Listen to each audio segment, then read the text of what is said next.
7 ವರ್ಷದಿಂದ ಒತ್ಪೇಡ್ ಗ್ರಾಮಕ್ಕೆ ಸ್ಮಶಾನ ಭೂಮಿ ಬೇಕಂತೇಳಿ ನಾವು ಸರ್ಕಾರಕ್ಕೆ ಮನವಿ ಮಾಡಿದೇವ್ರಿ. ಇವಾಗ ಶಾಂಕ್ಷನ್ ಮಾಡ್ಯಾರ. ಮಾಡಿದ್ರೆ ಮಾಡ್ಲಿ ಅದು ಕಲ್ಲು ಗುಡ್ಡ ತೆಗ್ಗು ಇದ್ದಲ್ಲಿ ತಂದು ಕೊಟ್ಟಾರ. ಬಡವರಿಗೆ ಅವ್ರಿಗೆ ತೊಂದರೆ ಆಗತ್ತದ. JCB ತೊಗೊಂಬಂದು ನಾವು ತೋಡಿ ಕುಣಿ ಹೊಡೆದು ಮಣ್ಣು ಮಾಡ್ಬೇಕಂತಂದ್ರೆ ಬರೀ ಕಲ್ಲು ಬೀಳಕತ್ತವ. 10-20 ಸಾವಿರ ರೂಪಾಯಿ JCB ಕೇಳ್ತಾರ. ಬಡವ್ರು ಎಲ್ಲಿಂದ ಕೊಡ್ಬೇಕು? ಊರಾಗ ಎಲ್ಲ ಬೇರೆ ಕಡೆ ಎಲ್ಲೆಲ್ಲ ಕೇಳಿದ್ರೆ ಕೊಡ್ತಕ್ಕಂತ ರೈತರು ಆ ಜಮೀನು ಒಟ್ಟು ನೋಡಕ್ ಹೋಗೋರು.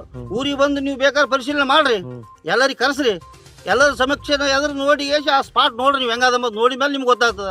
ಸುಮ್ಮನೆ ಎಲ್ಲೇನ ಬಂದು ಎಸಿ ಕಲ್ಲ ತಂದು ತೋರಿಸಿರ ಬಡವ್ರು ಎಲ್ಲಿ ಮಣ್ಣು ಮಾಡ್ಬೇಕು? ಇವೆಲ್ಲ ಸಮಸ್ಯೆ ಭಾಳ ಆಗತ್ತವ. ನೀವು ಆದಷ್ಟು ದಯಮಾಡಿ ತಾಲೂಕು ದಂಡಾಧಿಕಾರಿಗಳು ಬಂದು ಅದು ಪರಿಶೀಲನೆ ಮಾಡ್ರಿ. ಗ್ರಾಮದಾಗ ಬಂದು ಕೇಳ್ರಿ ನೀವು ಎಲ್ಲರಿಗೆ ಎಲ್ಲಿ ಸೂಕ್ತ ಜಾಗ ಅದ, ಯಾರು ಕೊಡೋದ್ರಪ್ಪ ಅಂದ್ರೆ ರೈತರಿಗೆ ಕೇಳ್ರಿ. ಅವ್ರು ಕೊಟ್ರಪ್ಪ ಅಂದ್ರೆ ಆ ಭೂಮಿಗೆ ತೊಗೊಂಡು ಎಸಿ ಎಲ್ಲರಿಗೂ ಅನುಕೂಲ ಆಗ ಮಾಡಿಕೊಡ್ರಿ ಅಂತ ನಾವು ನಿಮ್ಮಲ್ಲಿ ಕೇಳ್ತೀವಿ ಅಷ್ಟೇ. ಒಂದು ವೇಳೆ ನೀವೇನಾದರೂ ಗ್ರಾಮಕ್ಕೆ ಬಂದು ನೋಡಿ ಪರಿಶೀಲನೆ ಮಾಡಲ್ಲ ಅಂತಂದ್ರೆ ನಾವು ಊರು ಗ್ರಾಮಸ್ಥರು ಎಲ್ಲರೂ ಬಂದು ತಾಲೂಕು ದಂಡಾಧಿಕಾರಿ ಆಫೀಸ್ ಮುಂದೆ ಪ್ರತಿಭಟನೆ ಮಾಡಕ್ಕೆ ನಾವು ರೆಡಿ ಆಗಿದ್ದೀವಿ ಅಂತ ನಿಮ್ಮಲ್ಲಿ ಕೇಳಕತ್ತೀವಿ. ನಿಮ್ಮ ಹೆಸರು? ನಮ್ಮ ಹೆಸರು ನಾಗರಾಜ್ ಸಾವ್ಕಾರ್. ನೋಡ್ರಿ ಮೇಡಮ್ ಅವ್ರೆ, ಇಂಥ ಕಲ್ಲ ಅವ್ರಿ, ಇಂಥ ಕಲ್ಲಿಗೆ ಕುರಿ ಕೂತವ್ರಿ.